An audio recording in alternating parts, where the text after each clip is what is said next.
Hello and thank you for tuning in to Channel 4 Action News. I'm Rick Mecklenburg here with Vic Cornell. How you doing, Vic? I'm doing good, Rick. How about you? Well, I had a rough night. Not how you feel. So today we have a special report on the Mongols. This is some great stuff we have for you today. Really great and stuff. We have some on-the-street questions from local passerbys, so let's cut right to that. What are some negative effects of the Mongol Empire? Man. You know, I got these shoes yesterday. They're new. Well, those are some pretty nice shoes. But what really are the negative effects of the Mongol Empire, Vic? Well, the negative effects of the Mongol Empire. Well, the Mongols wiped out entire populations of towns that resisted, as was their usual policy, depopulating some regions and confiscating the crops and livestock from others. This type of total warfare spread panic among Europeans not directly affected by the Mongol onslaught and set refugees fleeing westward. You see, perhaps even more importantly, the Mongol conquest of Central Asia and Eastern Europe allowed a deadly disease to travel along the trade routes. This is probably the disease we know as the Black Death. The Black Plague. The bubonic plague. Black Plague. The bubonic plague, and wiped out approximately 1/3 of Europe's population in the 1300s. That is a bad plague. That is very bad. That is very, very, very, very bad. Next question! Who is the first leader of the Mongol Empire? Well, Tom, I'm pretty sure it was Goku from Dragon Ball Z.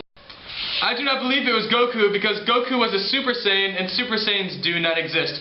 So tell me, Rick, who was the first leader of the Mongol Empire? It was actually Genghis Khan was the first leader of the Mongol Empire, coming into power at the age of 20 after killing his own brother. What does that even mean? I don't know, man. I don't know, Vic.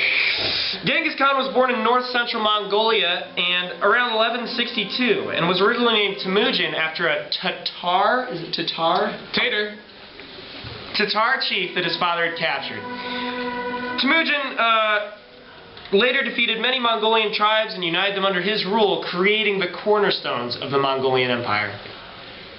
He just sounds like a great guy. Yeah. But we have another question lined up for you, so watch this. What are some positive effects of the Mongol Empire? Well, you see, Genghis Khan and the Mongols committed much murder and adultery. So, as they pillaged villages, they might have their way with women. So, there's a 1 in 5 chance that you yourself are related to Genghis Khan. Well, I don't know about that statistic, but what are the positive effects of the Mongol Empire, Vic? The positive effects of the Mongol Empire. Well, listen, they weren't that positive people, so they have some positive effects on the empire. The Pax Mongolica, a century of peace among neighboring peoples who were all under Mongol rule. This peace allowed for the reopening of the Silk Road trading routes between China and Europe, increasing culture exchange and wealth for all peoples. That's incredible. Yes, the Pax Mongolica also opened the route for many explorers, such as Marco Polo, and he was an important guy. You know they named a game after him? Really? Marco Polo. Marco Polo. That was Alright, so something right let's there. go to the next question. That was something. Okay. Next question. Who is Tamerlane and what was his significance in the Mongol Empire? Tamerlane. He was a center for the 71 Lakers, and I think he had a high score of about 100 points in one game. I think our man on the street was talking about Wilt Chamberlain, an LA Lakers basketball player. But we're talking about Tamerlane.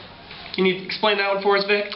Well, let me tell you, Tamerlane, he was a great guy. He was one of the last great nomad powers of the entire world. Great. He was known as Timur the Lame by Europeans because he took an arrow wound in a battle while stealing sheep in his 20s from one of his neighbors.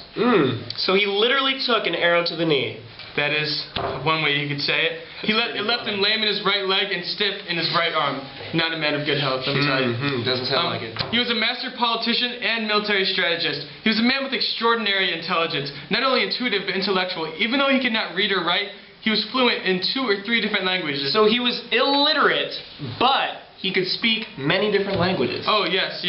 Want to know one language that he was not fluent in? What language would that be? French. Really, Vic? Well, that's a surprise. What a great guy, and he doesn't speak French. Yeah, man, that just shows you about the fortitude of some people. Yeah. Anyways, he was known to be a chess player, and he invented a more elaborate form of chess. Want to know what that chess was called? What was it called? Tamerlane chess. Tamerlane chess. What an original name, Vic. Yes. Original. Alright, let's see if I got anything else interesting about Tamerlane. He was never at rest with either age or increasing infirmity. None of this could halt his growing ambitions. He fought and won the Grand Battle of Kachuka June 18th. Following his campaign in India, he acquired an elephant corpse and took them back to Samarkand for building mosques and tombs. He led the attack and victory on the Ottoman army in the Battle of Ankara, July 28, 1402. He had a great interest in trade. Timur had a grand plan to reactivate the Silk Road, the central land route, to make it a monopoly between Europe and China. Monopolization was to be achieved by war, primarily against the Golden Horde. I'm gonna tell you, this guy, he was an ambitious guy. I wish I could have met him, but unfortunately we have to cut to our next question. All right, let's go to our next question. Who was Kublai Khan and what was his significance in the Mongol Empire? Wasn't that Cameron's favorite type of chicken? Let me tell you, Rick, that is some good chicken. But who was Kublai Khan? Well, Vic, Kublai Khan was actually the 5th great Khan of the Mongol Empire, also known as Wise Khan. He was strong, fearless, and intelligent, but didn't take part in the Mongol Empire until his mid-30s. When his father died, his older brother came into power of the Mongol Empire, and Kublai was put in charge of Chinese territories. While in charge of Chinese territories, Kublai used his Chinese correspondence to learn more about the structures and functions of government. After his brother died in a Chinese defense, Kublai's younger brother, I mean, come on, how many brothers does this guy have? I mean, seriously. Over 9,000! Over 9,000 brothers. Well, anyways. So, his younger brother claimed the title of Khan for himself, but Kublai later defeated him in battle and his brother later died. When Kublai was Great Khan, he used more of an approach where he would take control of his people instead of causing complete devastation, which gave him more governmental power overall, which was unknown in the time of the Mongols. Well, in Mongol, you know, Mongol time. Yeah, Mongol time, yeah, sure. So, Kublai was known as a great and respectful guy, not only by the Mongols, but also by the Chinese that he ruled. Even after he took control of the Chinese government, they still revered him with much respect. Isn't that incredible, Vic? That is just the best thing. That is incredible. All right, well, now back to our questions. What was traded along the Silk Roads? Mongolian noodles. Mongolian noodles. You know, that's what you get when you ask a salmon a question. That's right, Vic. So, Rick, what was traded on the Silk Road? Well, there's many things traded along the Silk Road, Vic, including gold, silk. I mean, it is the Silk Road. Religion, like Islam and Christianity, were both spread throughout the Silk Road.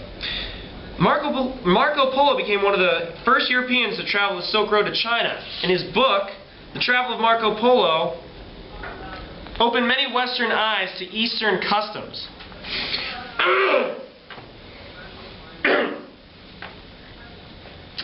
He wasn't the first to travel the Silk Roads in this way, but he was one of the most well-known. Disease was also spread throughout the Silk Roads, such as, can you say it for me, Vic? The Black Death. Black Plague. So, anyways, there was that.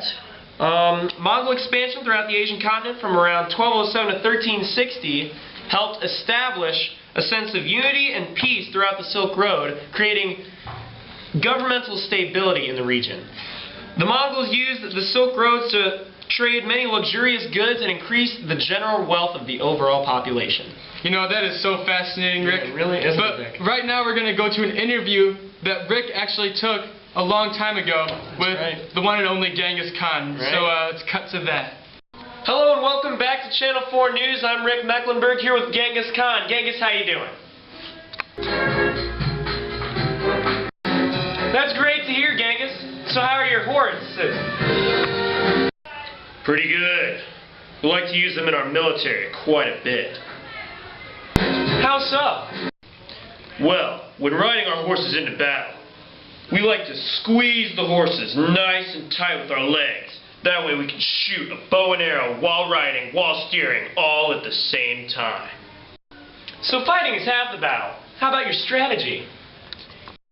Well, while commanding my armies, I like to use a strategy called the three-prong attack, where you send one unit straight up the middle, and the other two would hit the enemy at its flanks. We also didn't see retreat as a symbol of shame. We like to use it quite often in creating chaos on the battlefield. So what other weapons did you use besides bows and arrows? Well, we prefer to use horseback.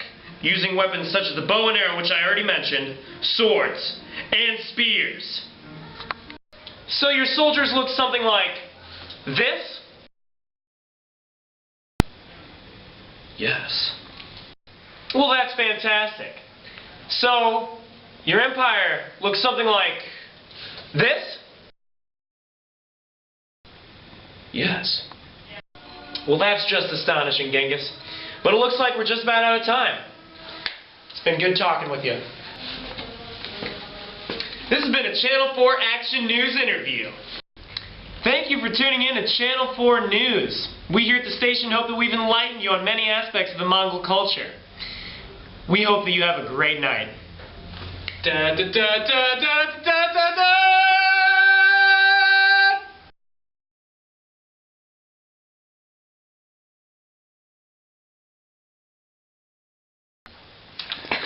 Mongolian noodles. You know, that's the salmon question. That it is. Stop the camera. No. What language? French. French, really. French. What a coincidence. I don't think they even considered French a language back then. Yeah, what a great guy. He didn't speak French. Yes. Surprise. I think our man on the street was talking about Wilt Chamberlain. My voice was cracked. Did you hear that, Ben? Yeah, that was cool. Well, Chamberlain, let me tell you, he was a great guy. He was one of the last great nomad powers. You guys aren't doing anything. Ah! Come on, huh?